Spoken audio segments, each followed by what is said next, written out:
دریا کے کنارے کسی خوبصورت جنگل میں ایک کچھوا رہتا تھا. وہ ہر صبح سیر پر جاتا تھا اور ٹھنڈی ٹھنڈی تازی ہوا کا لطف اٹھاتا تھا. سیر کے دوران اسے اکثر اس کا شرارتی اور نٹکھٹ دوست خرگوش مل جاتا تھا. خرگوش کو تیز دوڑنے اور چھلانگیں لگانے کا بڑا شوق تھا. تم کتنا آہستہ چلتے ہو، مجھے دیکھو میں کتنا تیز دوڑ سکتا ہوں. کچھوا خرگوش کی ان باتوں کا جواب نہیں دیتا تھا. خرگوش نے کچھوے کو بہت تنگ کیا تو کچھوے نے کہا، بھائی خرگوش، غرور کرنا اچھی بات نہیں. اگر ہم دوڑ لگائیں تو کیا پتا میں تمہیں ہرا دوں. خرگوش یہ سن کر خوب ہنسا اور کہنے لگا، میں تم سے بہت تیز دوڑتا ہوں، دوڑ تو میں ہی جیتوں گا.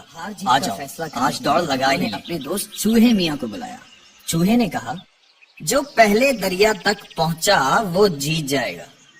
چلو جی، اب دوڑ شروع ہوئی. 1 2 3.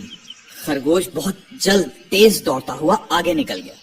کچھوا اپنی ہلکی رفتار میں چلتا رہا. جب کافی آگے نکل گیا تو اس نے سوچا، دوڑ تو میں نے ہی جیتنی ہے، کیوں نہ کچھ دیر آرام کر لیا جائے. یہ سوچ کر خرگوش ایک درخت کے نیچے سو گیا.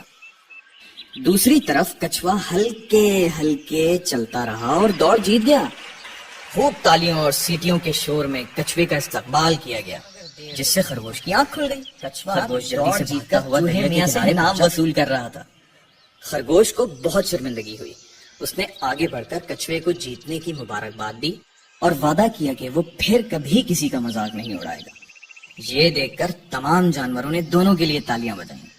بچوں، اس کہانی سے ہمیں سبق ملتا ہے کہ دوسروں کا مذاق نہیں اڑانا چاہیے اور نہ ہی خود پر غرور کرنا چاہیے.